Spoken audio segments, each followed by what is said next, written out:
Y vamos a abrirlo ahí en el capítulo 3, por favor. Libro de Efesios, el capítulo 3.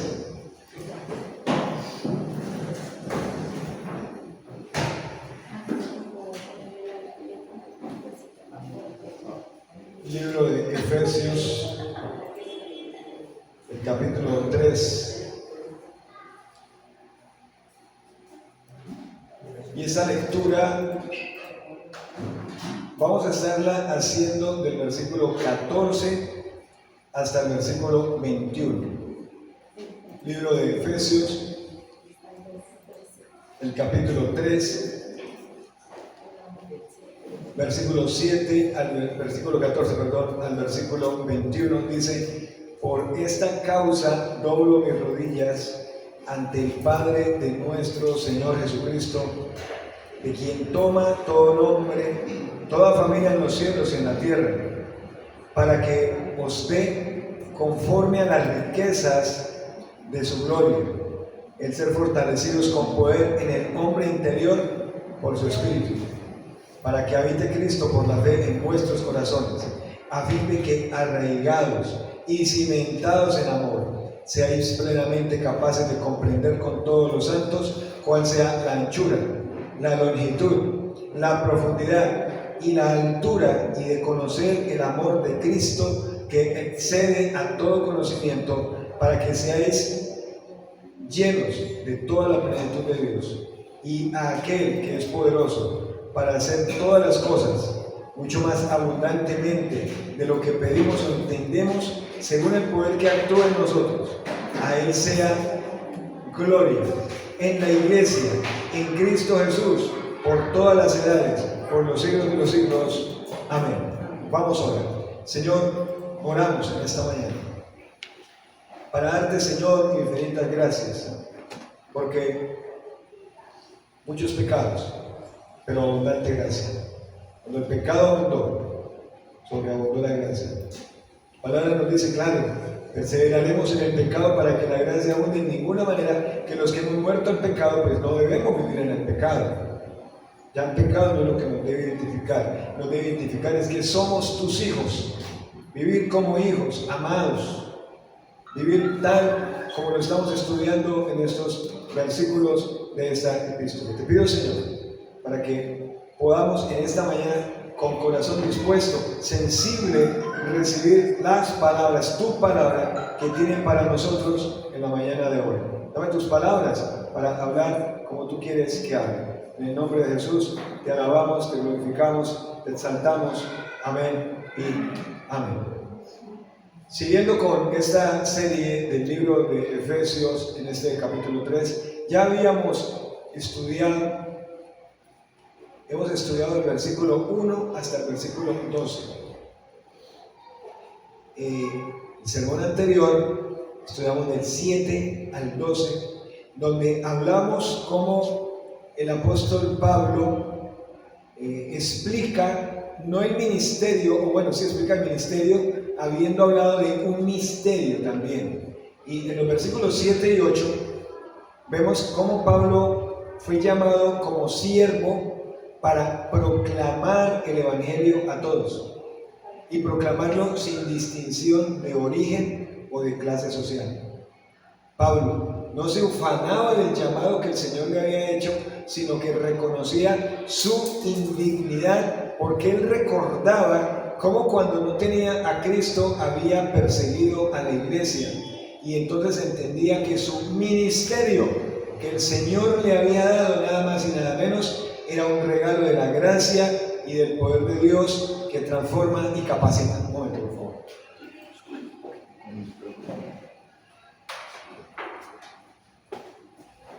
En el versículo 8 y 9 vemos allí que vimos que la misión no solamente era anunciar a unos sí, a otros no, sino a los gentiles. Recuerden que la iglesia de Éfeso estaba conformada por judíos y por gentiles. Y entonces anunciar a los gentiles ¿qué? Como dice el versículo allá, las inescrutables riquezas de Cristo. Y cuando hablamos de las inescrutables riquezas de Cristo, ¿a qué es que nos referimos? A su gracia, a su sabiduría, a su amor, a su gloria, a su provisión, a su entendimiento y a la plenitud en Él. Y Pablo revela el misterio que había estado oculto, un misterio que en el Antiguo Testamento no había sido revelado, pero que fue revelado en el Nuevo Testamento, fue revelado a la iglesia. ¿Y cuál era ese misterio? Que judíos y gentiles formamos un solo cuerpo en Cristo, con acceso a todas las bendiciones espirituales y con acceso a esas bendiciones. ¿Por qué? Porque son bendiciones en Cristo Jesús. No es para unos sí y para otros no. Cuando se trata de bendiciones espirituales, es para cada creyente en el planeta. Terminábamos diciendo en el versículo 10 al 13 que había un propósito, y el propósito era un propósito eterno. Cuando hablamos de un propósito eterno, era un propósito, o es un propósito, que estaba planeado desde antes de la creación del mundo. Y esto nos enseñaba que a Dios no lo toma nada de improviso. No, Dios no trabaja por casualidades. No. Él tiene todo ordenado conforme a un plan. Termina el apóstol Pablo en ese versículo 13 haciendo un ruego. ¿Y sí saben ustedes el ruego que él les hizo ahí? ¿Dónde estaba Pablo cuando escribe la epístola a los Efesios? Lo hemos dicho varias veces. Estaba encarcelado. Entonces, él les dice: el hecho de que yo esté encarcelado, mis sufrimientos deben ser vistos como un honor y un motivo de gratitud. ¿Saben por qué? Porque a través del sufrimiento de Pablo, muchos gentiles habían llegado a la salvación. Cuando usted lee el libro de Filipenses, dice: y muchos con mis cadenas se atreven a hablar la palabra sin temor. Esto produjo gozo, produjo como entrega, como consagración, como fuerza. Vamos a hablar de Cristo, no nos vamos a quedar callados. Y ese fue el efecto que hubo en los hermanos, no solamente de Éfeso, sino de los contornos que conocieron que Pablo estaba encarcelado. Pablo, indigno porque entendía que su llamado era del Señor, fue comisionado para anunciar a los gentiles las riquezas de Cristo, pero entendía que ese ministerio que el Señor le había dado era algo que no iba a dejar a un lado, así el ministerio lo llevara a la muerte, donde sabemos que finalmente el ministerio fue el que le llevó a muerte allá en Roma. Lo que hemos visto hasta este momento es las verdades básicas de este capítulo 1 hasta el capítulo 3, versículo 13. Hasta aquí podemos ver las verdades básicas acerca de la vida cristiana. ¿Cuáles verdades básicas? Ya las hemos repetido varias veces. ¿Quiénes somos de Cristo? Los recursos grandiosos e ilimitados que tenemos en Él, y a partir del versículo 14 que vamos a estudiar en esta mañana, de este capítulo 3, y en el resto de la epístola, vamos a ver cómo el apóstol Pablo nos exhorta a reclamar y vivir conforme a estas verdades. Ya sabemos quiénes somos, ya sabemos los recursos que tenemos, son ilimitados. Ahora que tenemos esto, entonces Pablo nos va a enseñar desde este versículo 14 hasta el último capítulo cómo nosotros vivir conforme a esas verdades. Y aquí en esos versículos del 14 al 21, Pablo presenta sus peticiones de oración a favor de los creyentes, y esto lo vamos a llamar una oración transformadora. Y al dar a conocer sus peticiones a los efesios, el apóstol Pablo les urgió a ellos cuando les escribió, y a nosotros, a vivir en la plenitud del poder del Señor, en la eficacia que implica tener todas las bendiciones espirituales de Dios en Cristo. O sea, el tener lo que necesitamos para vivir la vida cristiana. Ya Pablo había hecho una oración, se lo recuerda en el capítulo 1. Esta segunda oración es una oración por capacitación espiritual. Tenemos lo que necesitamos en Cristo, somos sus hijos, nada va a cambiar eso. A mucho pecado abunda la gracia del Señor, la misericordia, sentados en los lugares celestiales en Cristo Jesús, tenemos lo que necesitamos. Esta oración que hace Pablo por los hermanos de la iglesia de Éfeso en su inicio, y ahora nosotros al leerlo, es una oración donde pide al Señor capacitación espiritual. Si usted recuerda la primera oración que hizo el apóstol Pablo, pide que los creyentes pudieran conocer el poder del Señor. Pero en esta segunda pide que como creyentes no solamente conozcamos el poder del Señor, sino que lleguemos a usar ese poder en nuestra vida cristiana. Y empieza en este primer punto, el versículo 14 y el versículo 15. Por esta causa doblo mis rodillas ante el Padre de nuestro Señor Jesucristo, versículo 15, de quien toma nombre toda familia en los cielos y en la tierra. Este primer aspecto es una oración dirigida ¿a quién? Una oración dirigida al Padre. ¿Qué tan importante es nuestra oración? ¿Qué tan importante es cuando oramos y el valor que nosotros le damos a la oración? Y que nos llaman a orar y sí, estamos ocupados. Y que nos llaman a orar y pensamos que orar es solamente que ore por el desayuno, el almuerzo, la cena, por un viaje, por la enfermedad solamente, por el negocio y no más. Si Jesús mismo siendo Dios, ¿qué decía? Y se apartaba a lugares solo ¿para qué? Para orar. ¿Qué dice el salmista en su mayoría de salmos? Señor, de madrugada te buscaré y me presentaré delante de ti y oraré. ¿De qué tanto valor es la oración para nosotros? ¿Cuándo oramos? ¿Por qué oramos? ¿Por qué no le damos importancia a la oración como debemos darle importancia a la oración? La oración podemos verlo como el combustible en la vida de nosotros como creyentes, la gasolina para el carro. La oración es la gasolina para el creyente. Una vida sin oración.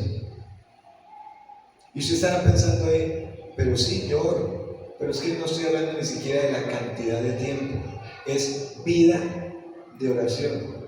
Y en los versículos de este capítulo 3, del 2 al 13, Pablo forma un paréntesis donde él explicó algo de lo que ha sido su ministerio, ya lo dijimos. Pero aquí de este 14 en adelante vuelve al tema del versículo 1, usted lo puede mirar allá. Por esta causa, yo Pablo, prisionero de Cristo Jesús, por vosotros los gentiles. Él vuelve al tema del versículo 1 y empieza su segunda oración con las mismas palabras. Por esta causa. ¿Cuál causa?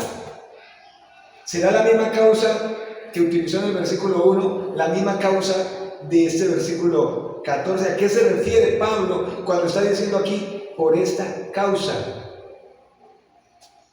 ¿Será solamente una repetición de la misma frase del versículo 1? Por esta causa. Cuando usted lee la Biblia debe tener pendiente lo que usted aprende en español. ¿Y qué aprende en español? Conectores. Y esta frase conecta ¿qué? Lo que dijo del versículo 1 al versículo 13. Y cuando usted vio por esta causa en el versículo 1 del capítulo 3, conecta lo que había dicho en los dos capítulos anteriores. Entonces no es solamente una repetición, se refiere a algo que está precediendo. ¿Y qué era lo que precede? ¿Qué es lo que precede a por esta causa? La inclusión de los gentiles, o sea, de nosotros, en la familia de la fe, como hijos de Dios. Por esta causa. Porque me alegro, porque me gozo en el Señor, porque el Señor ha incluido a los gentiles en la familia de la fe, los ha incluido como hijos de Dios. Aunque los hermanos de la iglesia de Éfeso, escúcheme bien y no se pierdan lo que les estoy diciendo, ya eran hijos de Dios, esos hermanos, tal vez como nosotros, eran inmaduros. ¿Será que sí?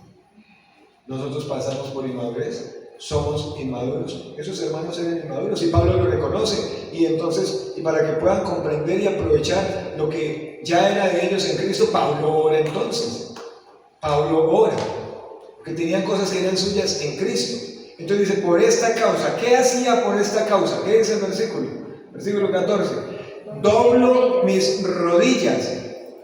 Pronto más de uno estará pensando, si ve que nuestras oraciones no han sido escuchadas porque no doblamos nuestra rodilla. Bueno, el acto de doblar la rodilla significa muchas cosas. Muchas cosas. Sin embargo, no hay una instrucción específica que diga doble sus rodillas. Pero aquí Pablo dobla sus rodillas mencionando una postura específica que puede significar dos cosas que son bíblicas. Y podemos tomar nosotros la decisión en esta mañana de que cuando oremos podemos arrodillarnos y no es equivocado. Y que cuando llegue acá, 9:30, que es la invitación que siempre se hace, llega y puede arrodillarse a orar. Y si otro llegó y no se arrodilló, no es menos que usted que está arrodillado. Ahí es donde empieza la problemática, porque yo me arrodillé y el otro no se arrodilló, o porque yo levanté las manos y el otro no las levantó. Entonces Pablo no está hablando aquí de una orden, y es que tiene que ser así, pero él sí dice: por esta causa, ¿qué hizo? Doblo mis rodillas. Y la primera cosa que puede significar o representar es una actitud de sumisión. Bueno, eso ya es claro. Una actitud de sumisión, de reconocer a uno que se encuentra en la presencia de alguien que posee un rango, una dignidad y autoridad superior. Repito, representa una actitud ¿de qué? De sumisión, una actitud de reconocimiento de uno que se encuentra en la presencia de alguien que posee un rango, dignidad, autoridad. No es equivocado cuando nos arrodillamos, no es equivocado cuando levantamos las manos, no es equivocado cuando en medio de una canción cerramos nuestros ojos y oramos delante del Señor. Escúcheme bien esto: tras proclamar al Señor como la roca, como la roca de nuestra salvación, Dios grande y Rey grande sobre todos los dioses, y como el creador de toda la tierra, el salmista dice en el Salmo 95: venid. Ese sí es orden. ¿Sí ve lo que le está diciendo Pablo? Por esta causa doblo mis rodillas. Él no está diciendo por esta causa doblen sus rodillas, pero sin embargo dobla las rodillas y tiene un significado, sumisión y un reconocimiento a uno que está en una posición superior. El salmista en el Salmo 95 y en otros salmos muchas veces lo dijo. Aquí lo dice de la siguiente manera: venid, adoremos, postrémonos, arrodillémonos delante de Jehová nuestro Hacedor. ¿Es malo arrodillarme para orar? No. Pero yo no le puedo exigir que el hermano o la hermana que le duelen sus rodillas y obligarlo a que se arrodille, porque si no se pudo por el dolor de rodillas, pero sí puede orar. Finalmente puede orar. Y en segundo lugar, hay unas referencias en el Antiguo Testamento donde personajes, por lo menos dos, se arrodillaron delante de Dios en un tiempo de pasión y emoción intensa, o sea, de una crisis terrible, y es el caso en el libro de Esdras, en el capítulo 9, 5 y 6, donde Esdras, espantado y con un corazón quebrantado, cuando se enteró, ¿saben de qué se enteró Esdras? De los matrimonios mixtos entre israelitas y mujeres de pueblos paganos.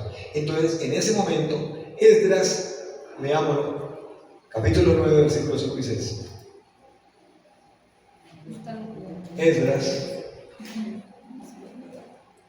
el capítulo 9, el versículo 5, el versículo 6.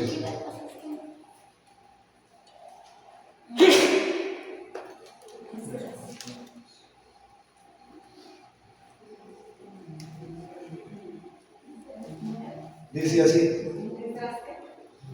capítulo 9, versículo 5 y versículo 6.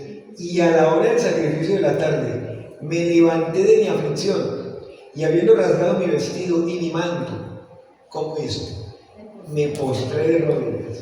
Ay, y no es malo levantar las manos. Y extendí mis manos a Jehová mi Dios y dije, ¿qué dije? Dios mío, confuso y avergonzado estoy para levantar, oh Dios mío, mi rostro a ti, porque nuestras iniquidades se han multiplicado sobre nuestra cabeza y nuestros delitos han crecido, vea hasta el cielo.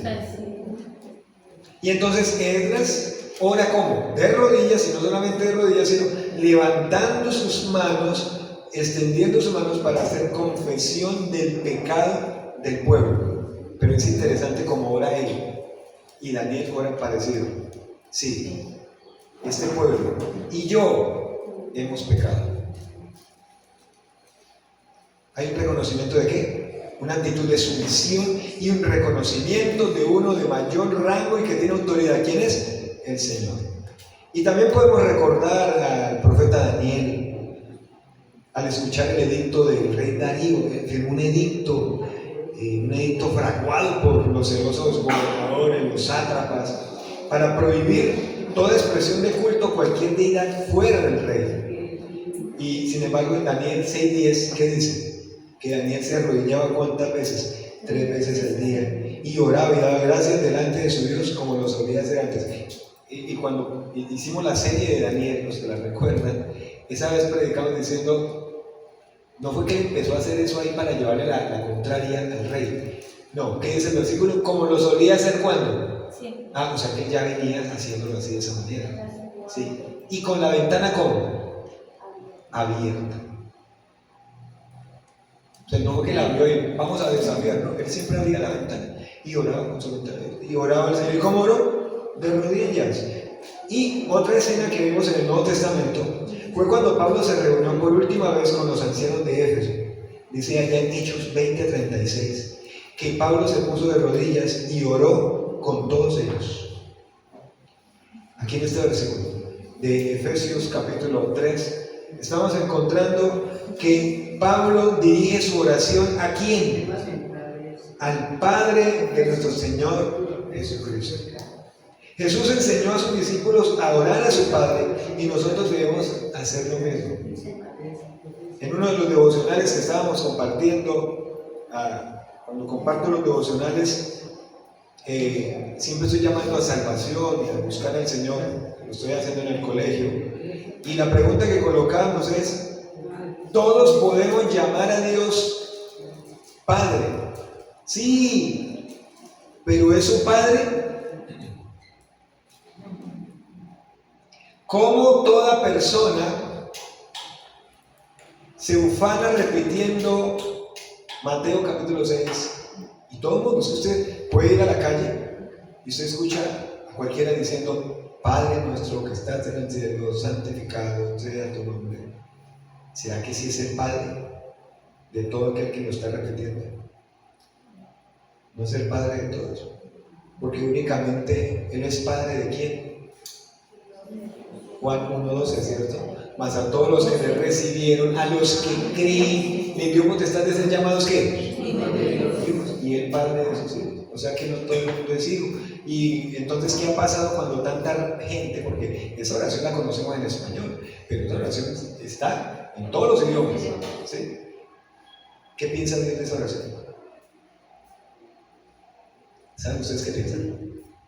Es abominación, asco y fastidio. Eso es más terrible todavía. Ahora, nosotros que sí podemos orar, ¿cómo oramos? ¿Nos estamos dirigiendo a quién? Cuando el apóstol Pablo, usted lo ve en las epístolas, él dice al Dios nuestro Padre y del Señor Jesucristo. Todas las epístolas fueron escritas a creyentes. Y cuando leemos nosotros las epístolas, nos tocan obviamente a nosotros, porque podemos orar a Dios como ¿qué? Como nuestro Padre, porque somos hijos de Él. ¿Por medio de quién? De nuestro Señor Jesucristo. Vamos al versículo 15, ahí en Efesios 3. Ya dijimos, por esta causa doblo mis rodillas ante el Padre. ¿Sí ve? ¿De quién? De nuestro Señor Jesucristo. Número 15. Jesucristo, de quien toma nombre toda familia en los cielos y en la tierra. Y esta frase, ¿qué nos pone a pensar? La frase de quien toma nombre toda familia en los cielos y en la tierra nos enseña que Dios es el Padre de todos los seres en el universo. ¿Sí? ¿Que Dios es el Padre de todos los seres en el universo? No. La familia de Cristo.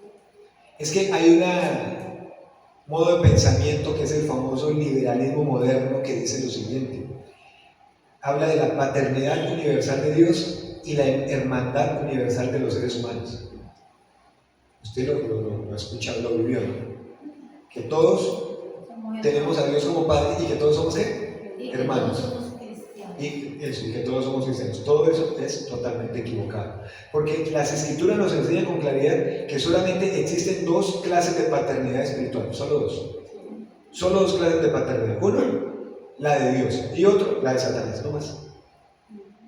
Dios es el Padre Celestial de aquellos que confían en Él por medio de Cristo. Y Satanás es el Padre Espiritual de quienes? De los que no confían en Cristo para salvación. Juan 8 es el capítulo de la Biblia donde se distinguen de manera más explícita esos dos tipos opuestos de paternidad. Vamos a buscarlo. Y dice, en esto se manifiestan los hijos de Dios y los hijos del diablo. Todo aquel que no hace justicia y que no ama a su hermano, vamos a buscarlo. En Juan 8, 39 al 42.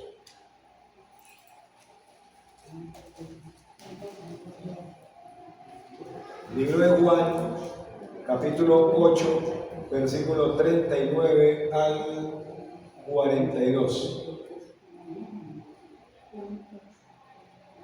Dice ahí, respondiendo, le dijeron, nuestro padre es Abraham. Jesús le dijo, si fueses hijos de Abraham, pues las obras de Abraham haríais. Pero ahora procuráis matarme a mí, hombre que os he hablado la verdad, la cual he oído de Dios. No hizo esto Abraham. Vosotros hacéis las obras de vuestro padre. Entonces le dijeron, nosotros no somos nacidos de fornicación. Un padre tenemos, que es Dios. Jesús les dijo, si vuestro padre fuese Dios, ahí está, ciertamente que me amaríais, porque yo de Dios he salido y he venido, pues no he venido de mí mismo, sino del que me envió. Un momento, por favor.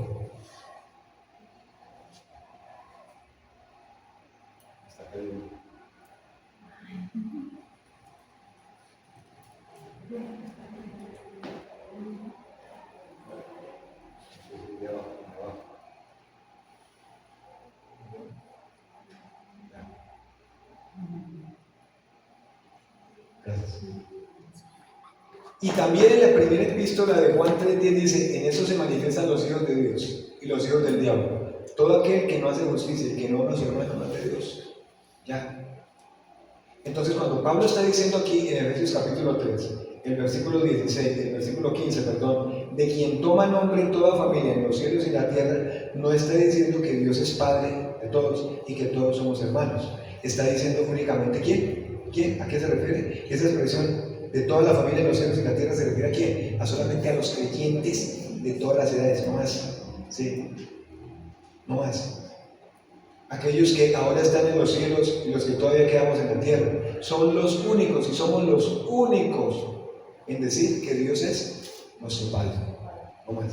Entonces, una oración dirigida ¿a quién? Al Padre. Y cuando oramos, ¿cómo oramos? ¿Cómo ora usted cuando empieza a orar? ¿Cómo ora usted cuando empieza a orar? Saltando. Sí, uno exalta, pero ¿a quién se está dirigiendo? Claro, eso. Y Pablo lo está diciendo acá. Por esta causa doblo mis rodillas ante el Padre de nuestro Señor Jesucristo, de quien toma nombre toda familia, ¿en dónde? En los cielos y en la tierra. Pero ese toda familia en los cielos y en la tierra tomamos un nombre solamente los creyentes, los hijos de Dios. Número 2, vamos al versículo 16 al 19. ¿Cuáles son las peticiones que hace Pablo en esta oración? Volvemos a Efesios 3. Efesios 3. ¿Cuáles son las peticiones que hace Pablo en esta oración? Bueno, versículo 16. Dice, para que os dé conforme a las riquezas de su gloria. Ya. Una persona rica podría dar una pequeña cantidad de su tesoro. Ahora, ¿qué pasaría si diera conforme a su tesoro? Sería algo muy distinto y sería más generoso. ¿Sí? Pablo entonces pide al Dios y Padre que conceda a los creyentes de acuerdo a sus ilimitadas riquezas gloriosas, véanlo ahí, para que os dé conforme a las riquezas de su gloria. La pregunta que tengo al mirar este punto es, ¿por qué nosotros como creyentes no pedimos a nuestro Padre todo lo que necesitamos? ¿Por qué nos cohibimos en pedir? Hay una respuesta. Yo tengo una, pero ustedes tendrán muchas. ¿Por qué no pedimos? Generalmente pensamos que Dios no nos va a responder eso. Pues Dios que va a responder. Porque una vez piensa que no es merecedor de tanto. Como hablábamos ayer, no soy merecedor de tanto. Es como la mente. Es que yo soy muy malo. Bueno, ¿y qué tan bueno tengo que hacer para que Dios responda? El Señor no es tacaño, ¿ya? Y el Señor tiene sus promesas. Y una de las que está en Filipenses 4:19 es: mi Dios pues suplirá todo lo que os falte conforme a sus riquezas en gloria en Cristo Jesús. Todo lo que nos falte. Claro, cuando pensamos en todo lo que nos falta, ¿en qué pensamos nosotros? Pues claro, lo que me falta es plata, casa, carro, beca. Eso es lo que me falta. Pero mi Dios suplirá todo lo que me falte, ¿sí saben qué? En sabiduría. Primero me va a suplir la parte espiritual. Claro, en sabiduría, en conocimiento, en inteligencia, en que sea fortalecido, en que sea... Y, ¿sabe? Cuando tengo eso, ¿qué se arrastra? Por supuesto, el apóstol Juan en su segunda epístola dice: amado, yo deseo que tú seas prosperado en todas las cosas, así como prospera tu alma. Claro, la parte espiritual prospera. ¿Y Dios prospera qué? El resto. En la parte B dice, sigamos en el versículo 10, en la parte B dice, ¿qué más pide? El ser fortalecidos con poder en el hombre interior por su espíritu. Vea qué oración, cómo oramos nosotros por nuestros hermanos en Cristo. Vea cómo Pablo está orando. Ser fortalecidos con poder por su espíritu en el hombre interior. Los hermanos de Éfeso, al igual que nosotros, amados hermanos, necesitamos cada día la fuerza para estar firmes en contra de las tentaciones y aprender nosotros a obedecer al Señor en cada área de nuestra vida. Necesitamos fortaleza. Y Pablo estaba consciente de esa necesidad en los hermanos, en su vida, y por eso oraba para que los efesios fueran ¿qué? Fortalecidos. Fortalecidos. Y esta palabra fortalecidos es una palabra por allá, cuando usted se acuerde, colocarle un perrito así o algo así, o un cuadrito, cratayo. Cratayo. ¿Sí? Fuerza para resistir la oposición. Y es interesante eso, ¿no? El apóstol Pablo pide para que seamos fortalecidos. ¿Qué significa la palabra fortalecidos? En el griego, fuerza para resistir la oposición. Eso es lo que Pablo pide por los creyentes. Fuerza para resistir la oposición. ¿La oposición de quién? De una persona posiblemente, pero especialmente de Satanás. Porque la guerra que tiene el creyente, lo vamos a ver en el capítulo 6, no es contra sangre y carne, sino contra ¿quién? Principados, potestades, huestes celestiales de maldad en las regiones celestes. Entonces el apóstol Pablo pide para que sean fortalecidos y dice ahí algo más, y reforzados interiormente. Cuando dice acá eso de ser fortalecidos con poder en el hombre interior, habla de un poder como el poder de la dinamita. ¿Qué hace la dinamita?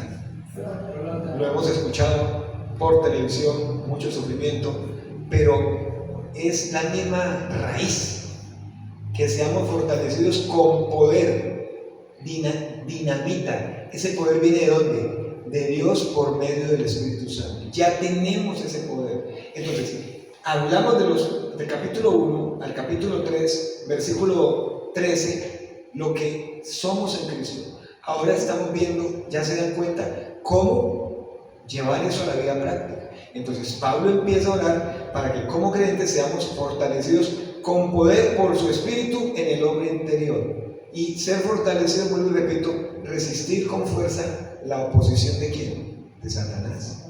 Siempre se nos opone. Claro, ¿no lo dice 1 de Pedro 5?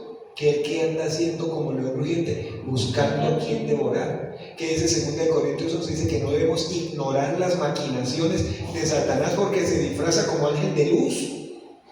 Entonces nosotros como creyentes debemos ser reforzados interiormente con su poder que ya tenemos por medio de ¿quién? Del Espíritu Santo. Así que no debemos estar pidiendo, Señor, envía tu poder. No, ya el poder está con su Espíritu Santo en nosotros. ¿Qué debemos hacer? Creer que ya tenemos. Ahora, ¿cuál es el hombre interior? ¿Cuál es el hombre? Porque hay el hombre interior. Es esa nueva naturaleza que tenemos como creyentes.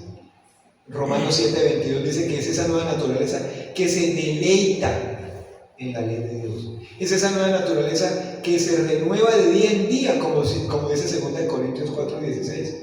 Esa naturaleza se renueva de día en día, aunque este exterior, ¿qué le pasa?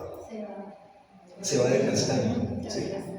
Entonces, aunque es de Dios, todavía necesita fuerza, crecimiento, desarrollo. Entonces, por eso la presencia del Espíritu Santo en nosotros es una cosa. Y la otra, que nosotros como creyentes dependamos de ¿quién? Del Espíritu Santo, para que podamos cada día vivir utilizando su poder en nuestras vidas. Es el poder del Espíritu Santo que nos ayuda ¿en qué momento? Ante una tentación. Mateo 4, ¿recuerda cuando Jesús fue tentado? Fue llevado para ser tentado, fue llevado por el Espíritu para ser tentado por Satanás en el desierto. Y 3 momentos de tentación, ¿no? Que estas piedras se conviertan en pan. Lo lleva y le muestra todos los reinos del mundo. Lo lleva a la parte más alta del templo. Los reinos del mundo, todo esto te daré si costado me hablarás. La parte más alta que se tirara, y le cambió ahí los versículos del Salmo 91. ¿Sí? ¿Y cómo enfrentó Jesús a Satanás? ¿Cómo le dijo? Ahora, ¿Jesús ahí fue tentado como Dios o como hombre? Como hombre, 100% hombre. Claro, porque sin embargo Jesús, ¿qué le dice? Al Señor tu Dios, y escrito está, al Señor tu Dios, a eso se olvida, no tentarás al Señor tu Dios. Todo el tiempo se lo dice, pero ¿cómo le digo? Escrito está, escrito está. ¿Dónde está escrito? La palabra de Dios tiene que. Ahí está. ¿Qué hacemos nosotros cuando viene la tentación? Porque somos sometidos a tentaciones. ¿Qué hacemos? Arrancar a correr, irnos a trotar. ¿Cómo lo resistimos? ¿Cómo lo resistimos? Oración. Oración, la palabra, ¿cierto? Porque la Biblia dice en 1 Corintios 10:13, no os ha sobrevenido ninguna tentación que no sea humana. Es decir, que las tentaciones son ¿qué? Normales a nosotros como seres humanos. Pero fiel es Dios. ¿Cómo muestra su fidelidad? Que no os dejará ¿qué? Ser tentado más de lo que podés resistir, sino que hará también juntamente con la tentación la salida. Soportar. O sea, sí obra. Y es ahí donde debemos depender del poder. Y es ahí donde la oración que está haciendo Pablo es de que seamos fortalecidos por el Espíritu Santo en el hombre interior para que nosotros podamos resistir la oposición de Satanás. ¿Resistirlo desde dónde? Desde adentro de cada uno de nosotros. Resistir. Vamos a ver el versículo 17. La segunda petición que hace Pablo. Para que habite Cristo por la fe en vuestros corazones, a fin de que arraigados y cimentados en amor. Pero vamos a mirar solamente la parte A. Para que habite Cristo por la fe en vuestros corazones. Hasta ahí. La segunda petición que está haciendo Pablo, ¿cuál es? Que Cristo habite por la fe en vuestros corazones. Pero ¿cómo hace que Cristo habite? Luego no estamos diciendo que Cristo ya habita. Luego no leímos aquí en Efesios, en los primeros sermones de Efesios, en el capítulo 1, versículos 13 y 14, que el Espíritu Santo ya habita en el creyente como un sello. Entonces, ¿por qué Pablo está diciendo aquí que Cristo habite? Y esa es la otra petición que está haciendo, para que Cristo habite. ¿Cuál será la clave acá? Cuando leemos la Biblia tiene las palabritas, todas como en nuestro idioma, obviamente, que debemos prestar atención. Entre eso, los verbos, ¿no? Como vimos ahorita, conectores. Aquí hay que prestar atención a la palabra habite, habitar, habite. ¿Qué es eso de habite? Es una palabra compuesta de dos en el griego, que es abajo y ocupar una casa.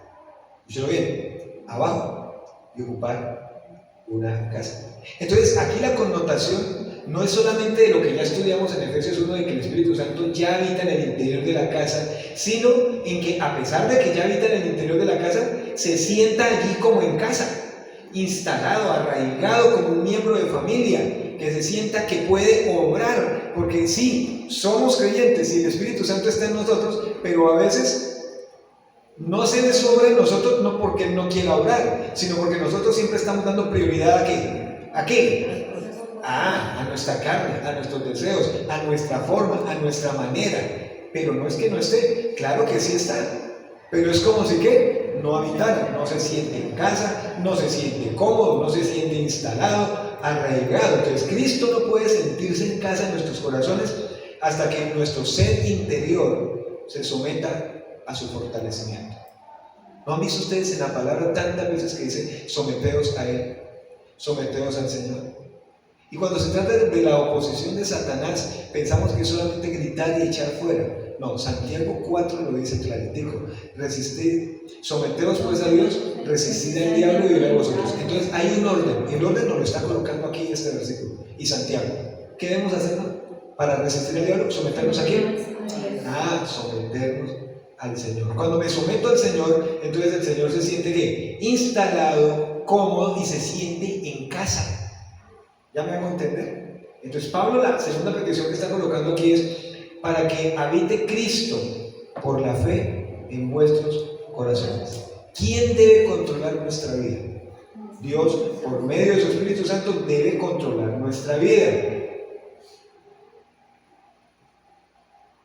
El Señor no se siente cómodo en la vida, en el cuerpo, en la vida de un creyente que no se somete a Él, que no obedece, que siempre está haciendo lo que le parece, que siempre va como en contravía de lo que Dios dice, que siempre es una actitud de rebeldía, que siempre es una actitud de pelear aún contra lo que dice la verdad de la palabra de Dios.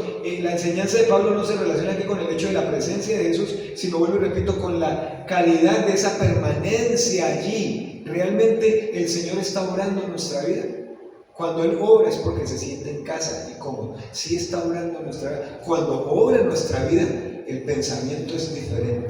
Cuando obra en nuestra vida, las palabras son diferentes y las actitudes son diferentes y la manera de relacionarnos con creyentes y no creyentes son diferentes. Cuando Él obra en nuestra vida, la manera de resolver conflictos es diferente, hacer negocios es diferente, nuestra vida es diferente. Entonces debe ser que muchas veces nuestra vida no está permitiendo que Él obre, por lo tanto Él no se siente en casa.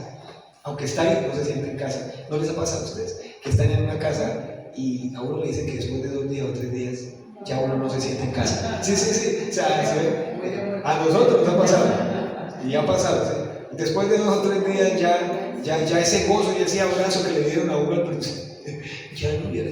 ¿Cuándo se va a ir? ¿Cuándo se va? ¿Cierto? Pero qué bonito cuando uno lleva 5, 10, 20. No le dicen nada, que el Espíritu Santo de Dios, aunque está en nosotros, que Cristo está ahí en nosotros, se sienta como tranquilo, que nosotros estemos listos a su obrar en nuestra vida en todo momento, pero no puede vivir a gusto ni estar satisfecho cuando la casa no está limpia ni llena de su voluntad.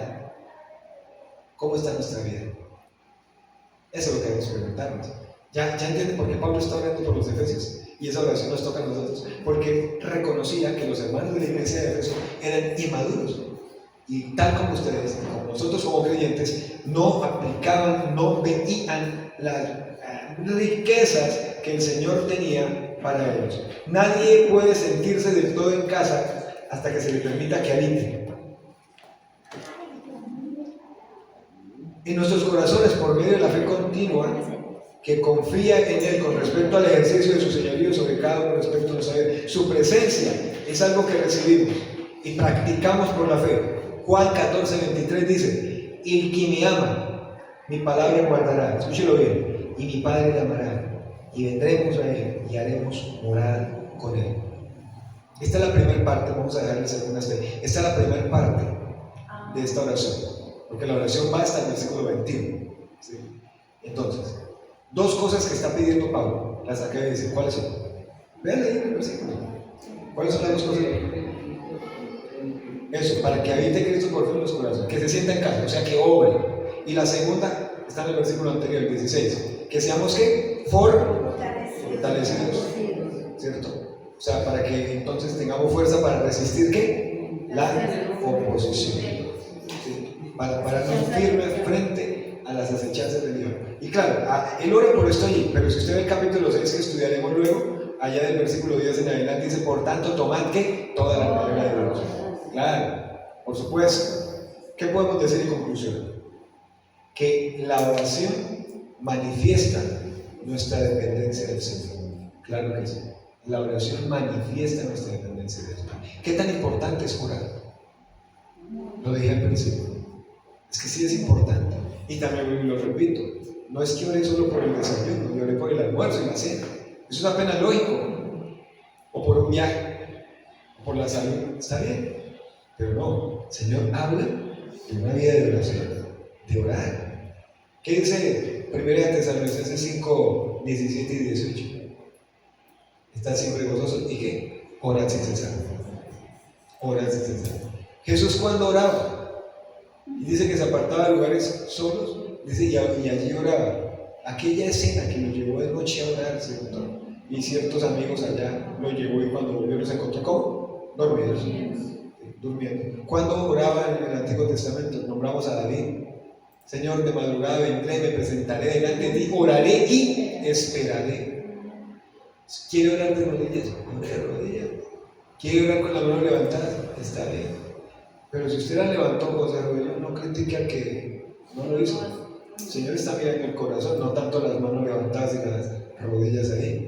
Está mirando en su corazón cuando usted está orando. La oración manifiesta nuestra dependencia del Señor. Hagámosla en voz alta, en voz baja, mentalmente, de rodillas, manos levantadas, acostados, parados en la cabeza. La oración manifiesta nuestra dependencia de Dios. 2. Debemos reconocer que pertenecemos a la familia de Dios por medio de Jesucristo. Y lo que Él dice es para nosotros. ¿Por qué estoy tomando eso en conclusión? De quien toma nombre. Toda familia, en el cielo y en la tierra. ¿De quién tomamos nombre? De Dios, por medio de nuestro Señor Jesucristo. O sea, ¿quién es nuestro Padre? Uno más. Recordemos que el Señor siempre nos va a dar ¿qué? De acuerdo a sus ilimitadas necesidades, con sus ilimitadas riquezas. En gloria, no de una parte, no. Conforme a sus riquezas en gloria en Cristo Jesús. Otra conclusión más. Orar por nuestros hermanos debemos hacerlo, para que sean fortalecidos interiormente para hacerle frente a Satanás y sus tentaciones. Ahora, cuando usted ora por un hermano en Cristo, ¿por qué ora? ¿O no ora por sus hermanos en Cristo? Ahora, orar por un familiar que no es creyente, Señor, que él enfrente el pecado y la tentación, no lo va a enfrentar, porque no es creyente. Si con dificultad nosotros como creyentes le hacemos frente al diablo y a las tentaciones, ¿qué será uno que no es creyente? Por el no creyente, ¿qué debe orar? ¿Qué debe orar por el creyente? Que sea salvo. Que sea salvo. Obviamente no quiere decir que no ore por el viaje, por la salud, claro que sí. Pero realmente lo que necesita antes de que le vaya bien en el viaje o la salud es salvación. Orar entonces por nuestros hermanos en Cristo, ¿para qué? Para que sean fortalecidos interiormente para hacerle frente a Satanás. Cuando ore por su hermano, ore por eso. Ore por eso. Ore también para que Cristo habite. O sea, oramos por mi hermano para que permita que el Señor obre en su vida. ¿Sí? Porque si uno se da cuenta, y cada creyente se da cuenta que el hermano en Cristo no está permitiendo que Cristo obre en su vida, y por eso es lo que se ve. ¿Sí? Si podemos orar por eso, no es equivocado, no es malo. Orar, Dios se alegra. La pregunta con la que finalizo es esta. ¿Se siente Cristo a gusto y satisfecho obrando en nuestros corazones? ¿Se siente Cristo a gusto, satisfecho obrando en nuestro corazón? No lo responda tan rápido, porque si Él estuviera satisfecho y a gusto, entonces la vida cristiana nuestra sería bien diferente, total. Y no es que obre un poquitico, sino que Él obre cuando, hoy, y que obre cuando, mañana. Por eso esto de para que Cristo habite, cuando usted lo mira en las conjugaciones, cuando usted lee la Biblia, para que Cristo habite, es para que Cristo habite hoy, habite mañana, habite, o sea, obre hoy, obre mañana, se sienta satisfecho hoy, se sienta satisfecho mañana, obre hoy, obre mañana. Colóquese. La segunda parte los invito para dentro de 8 días, para la segunda parte de qué es lo que pide Pablo ahí en esa oración. Y vamos a orar. Señor, oramos en esta mañana, dándote gracias, Señor, por tu palabra, dándote gracias porque vemos que la oración sí es eficaz, tanto así que tu palabra es de que la oración eficaz del justo puede mucho, y que sí, que hay oraciones que son transformadoras, y una oración transformadora como esta, cuando pedimos por nuestros hermanos para que tú seas obrando y fortaleciendo en el hombre interior, eso es transformador. Una oración transformadora cuando pedimos por nuestro hermano en Cristo para que tú por medio de Cristo habites, o sea, obres, te sientas como en casa, obrando en la vida de nuestro hermano en Cristo. Eso es una oración transformadora. Señor Padre Celestial, nos ponemos en tus manos y queremos, Señor, crecer en la oración, porque es el combustible de nosotros como creyentes. Si no oramos, entonces hay algo que está mal en nuestra vida. Si no somos de oración, hay algo que está mal, hay algo que es equivocado en nuestra vida. Entonces, que amemos el orar. Va en el carro, está haciendo una fila. En esos lugares se puede aprovechar el tiempo mentalmente. No necesariamente nos mandas a cerrar los ojos o a arrodillarnos en un sitio así, pero sí podemos mentalmente orar, traer a memoria a nuestros hermanos, la iglesia, familiares también que vayan a tus pies, peticiones específicas, aún la misma gente que se encuentre con nosotros. Ya oramos por esto. Y seguir el ejemplo de Daniel, de Esdras, aún de Nehemías, ahí en el capítulo 1, que ora delante de ti, abriendo su corazón y reconociendo lo que eres y lo que haces. Señor, gracias por tu palabra, porque tu palabra nos lleva a confrontarnos con realidades y nos lleva también a dar pasos en los direccionamientos que debemos dar para una vida cristiana efectiva. Gracias por esta mañana, gracias por tu palabra, por el ánimo que ella tiene para nosotros. Que lo apliquemos y descansemos en él. En el nombre de Jesús. Amén. Amén. Amados hermanos, Dios los bendiga. Siéntese en un momentico.